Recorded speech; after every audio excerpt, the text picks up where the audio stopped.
congratulations for your film Space War, The Quest for the Deepstar. Thank you. Thank you so much. Now, hey, before I get started, and I don't want to have taken any offense, are you folks Armenian? Yes, we are. Yep. I just had to throw that out there. I'm calling from Fresno, so there's a lot of Armenians. Oh yeah.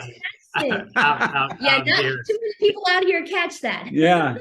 No, my dad will be very pleased that you recognize that too. So he'll watch this and say, "Oh, that's great." Most excellent, most excellent. Well, hey, congratulations for Space Wars, and I have to ask the obligatory question first: is where the original idea actually came from for Space Wars? Well, yeah, I get basically, I'm a trailer editor and I work editing movie trailers. And I was working with this producer, Jeff Miller, who was a fan of my previous movie, Automation, which was also a science fiction thriller. And it was about a killer robot movie. And he really liked that movie and wanted to do another sci-fi movie. And he asked me if I had anything. And I had a science fiction movie that involved spaceships and stuff that I gave him. And he liked the script a lot, but he wanted something just a little different. So I basically, we worked with Sarah French before. And she was in Automation with us. Yeah. And we wanted to work with her again. And her boyfriend, Joe, is this awesome writer. He's just really good. So we got with Sarah and we wanted to do a story that would involve Sarah as the lead, as an action type hero, because she was really good in her physicality and doing like action type stuff. And Joe was really excited because he's a lifelong sort of Star Wars, fan. And I had all these sort of concepts for like big action scenes that I wanted to do. Kind of like when Ray Harryhausen used to do the Sinbad movies, they would draw like, okay, here's the 6-armed statue, and then here's this other thing, and we're going to put these things in a movie, and then they'd write the movie. So it was kind of like that with this. I had these ideas for these big sort of spectacle sequences. And Joe and I developed a storyline that would carry all this and make it work. And we knew we were going to get Michael Pare, and we knew we were going to have Sarah, and we knew we were going to have Anahit. We even knew we were going to have Tyler. So and Sadie. So we already kind of had these actors in mind when we were writing all this. It was all Joe. Joe wrote the script, but I'm talking about the development process of the whole thing. So I guess Anahit, it didn't take much convincing for you to be a part of this then.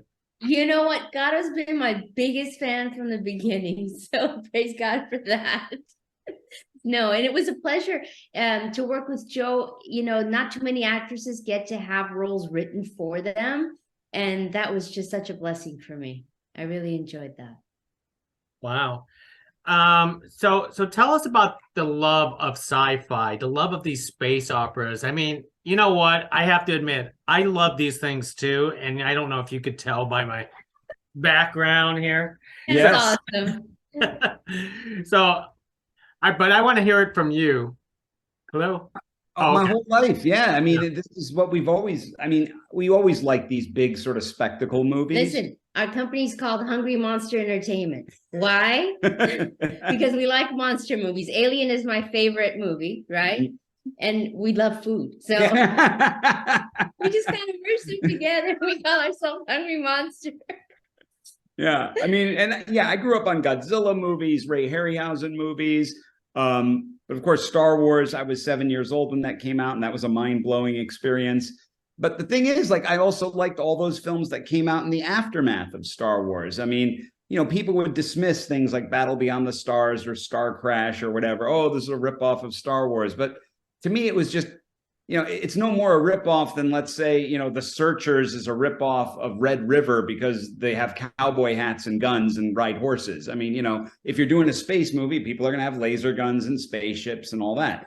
Now, would they have made those movies if Star Wars wasn't a big success?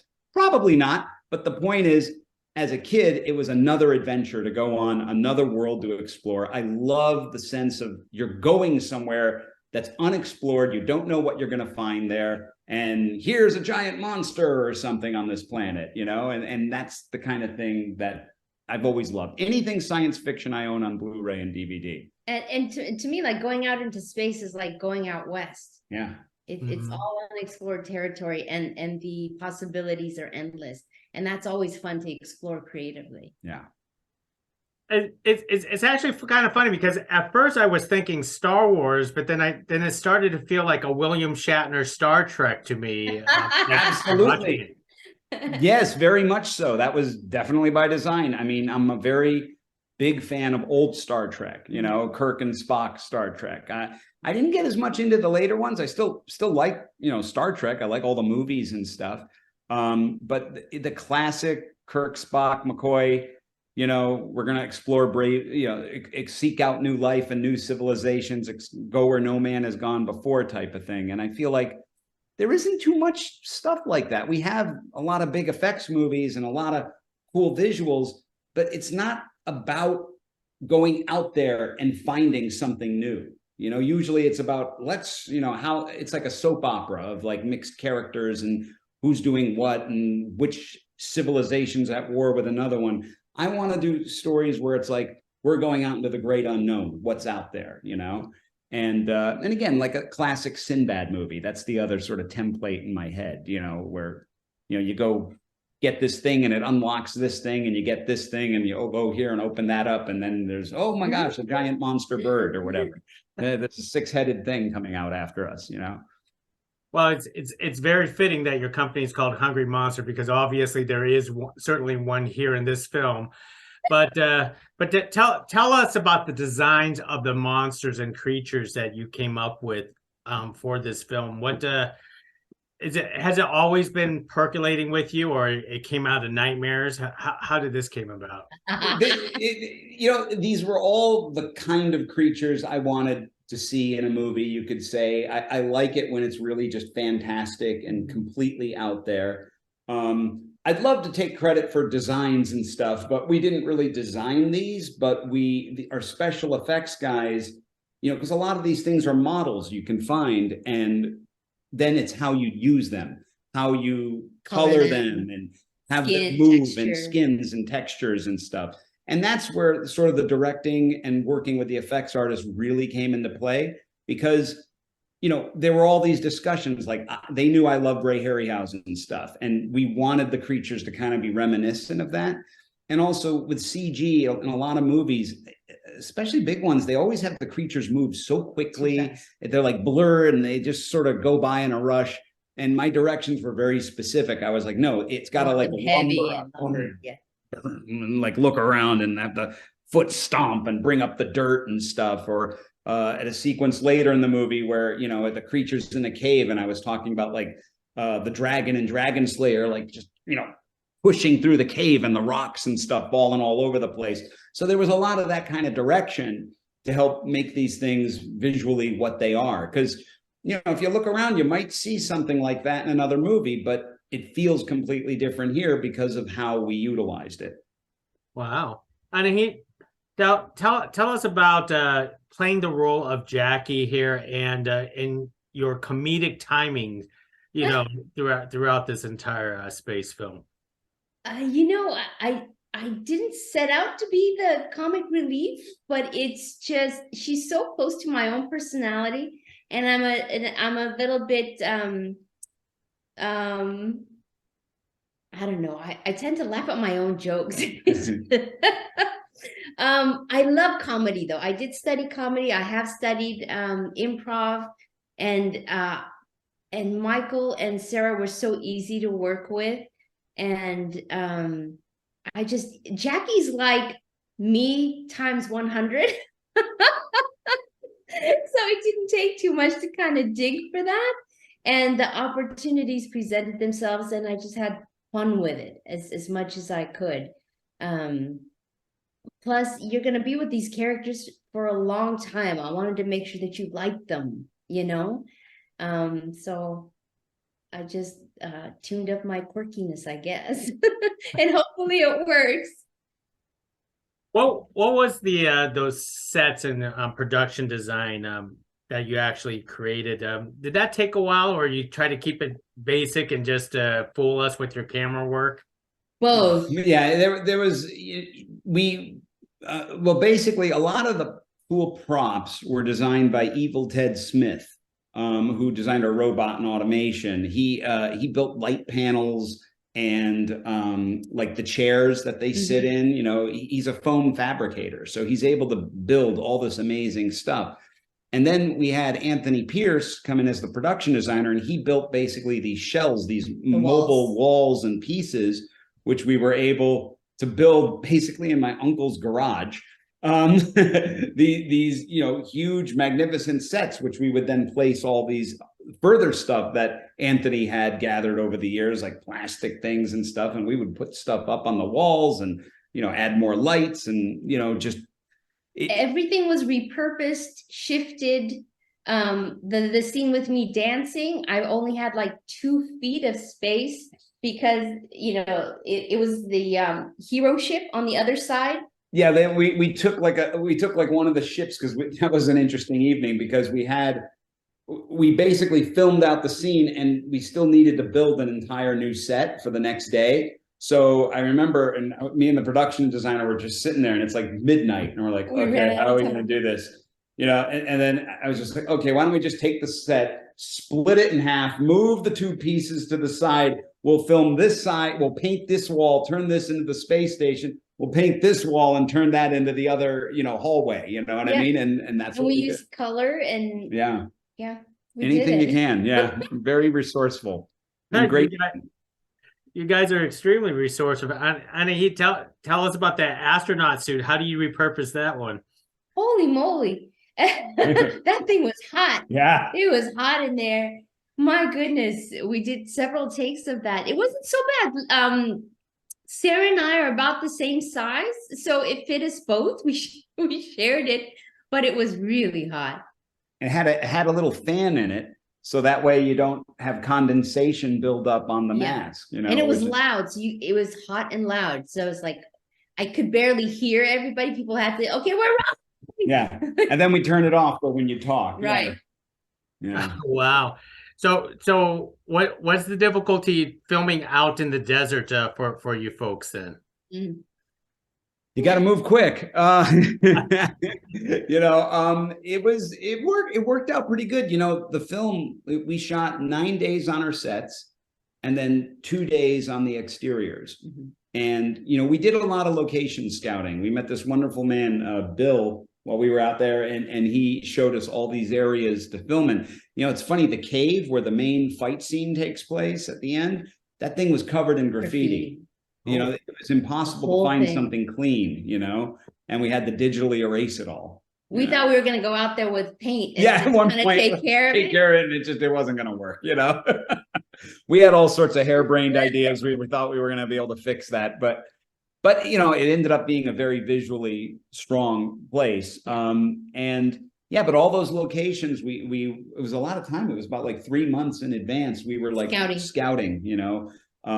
My dad lives in Vegas, so we spend a lot of time there. So that, you know, we knew our exteriors were going to be shot there because Michael Sue, who's an amazing cinematographer, he lives in Vegas. So we knew we could do those scenes pretty easily there. And also all the actors we worked with for those sequences were Vegas people. So it worked out perfect. Like the scenes that were exteriors would involve that part of the town, you know, those the challenge people. was keeping the costumes clean because it was so dusty and everyone was in black, and keeping the actors from getting sunburn.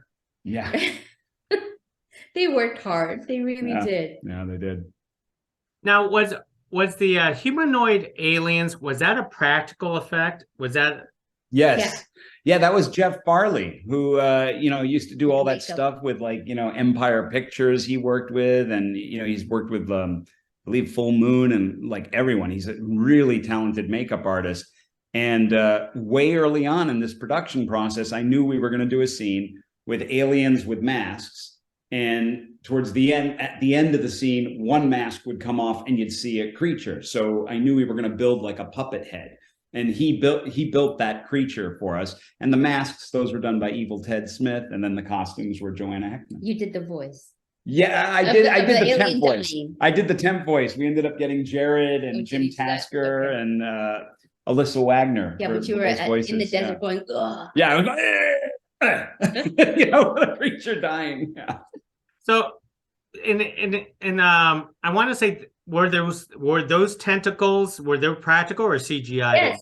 He did those too. Jeff Farley did those tentacles. My Yeah. son Hunter was in the background. He was working those arms. Him and Olivier Gruner's son Nash, they were operating those in that scene, the arms. He just happened to be there, like, you want to help? Okay, so they were operating those.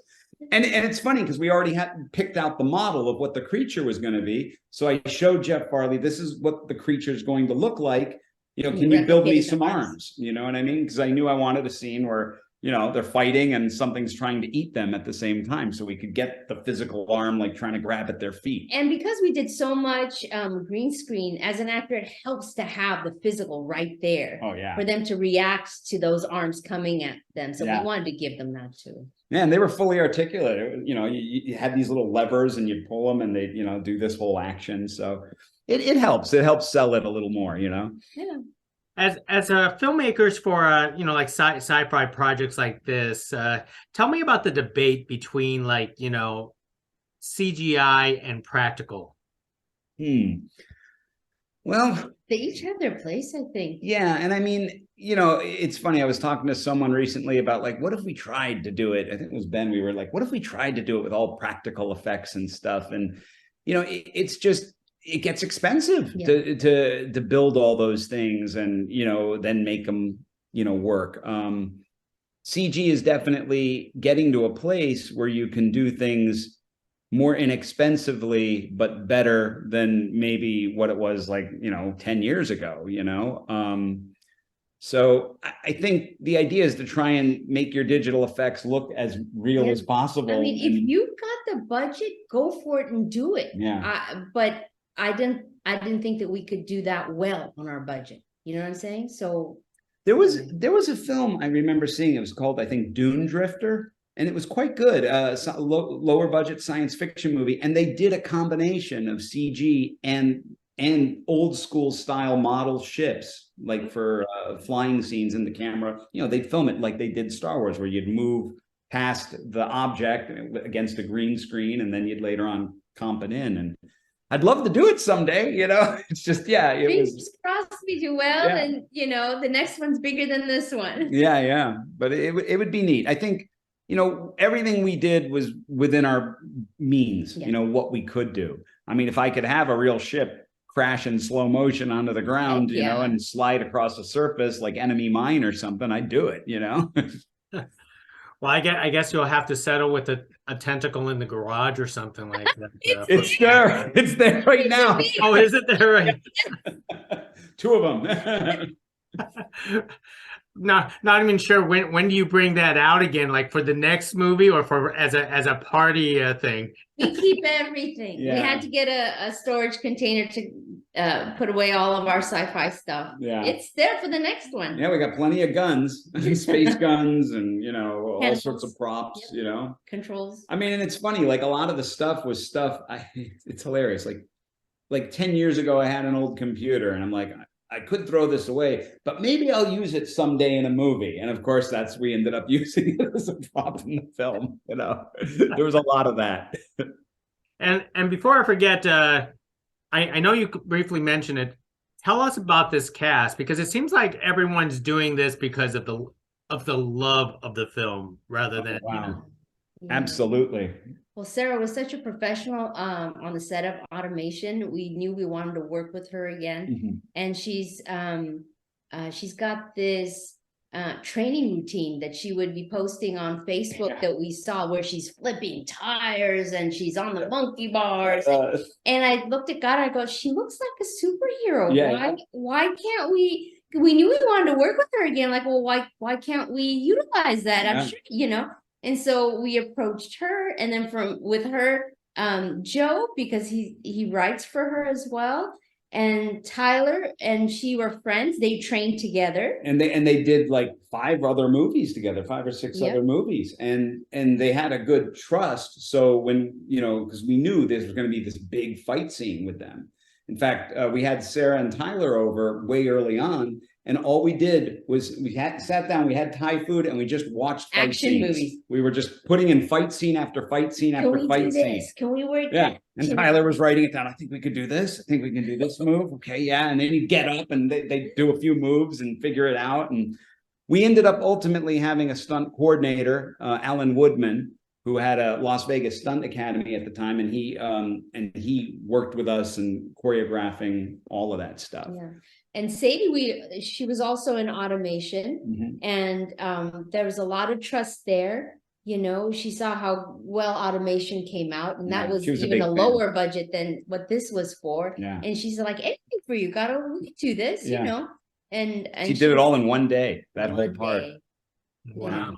And Jeff Miller brought in Michael Pere, and then we found Olivier next, and he was perfect for that. And then Rachel Brooks Smith, she was amazing. She I think we originally were gonna have someone else in that part, and then that person had to drop out or they weren't available. And she had the same agent as Tyler. And I remember lady, like, she showed me on a phone, there's images of Rachel at a Comic-Con just doing this big, massive smackdown fist fight with this other girl. It was like, they just on the spot just did this sort of stunt where, like, man, we got to work with this girl. And then when that opening came up, we just offered her the part. It was like perfect. And she was wonderful, you know, very easy to work with. Most excellent. So, and then Jed Rowan too. We got him. He was he was Manx, and he worked with Sarah and Joe on Blind and Pretty Boy. So it was wonderful for him because he didn't have to wear the mask this time, you know, and he had a great costume. That's wonderful. So are there more adventures of Kip and Taylor down the road? There's plenty of ideas. Yeah, we're fingers crossed. We want to do more. We really want to do more. And if we do more, it won't be like the Star Wars saga or the Matrix, where it's like, you know, and again, all those things are great, but it's not.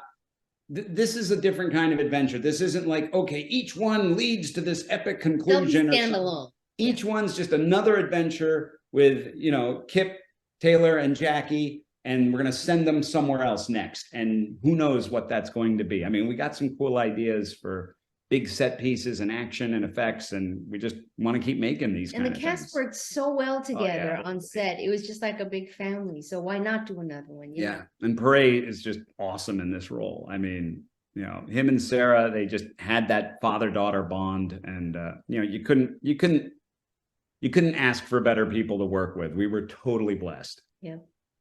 Great.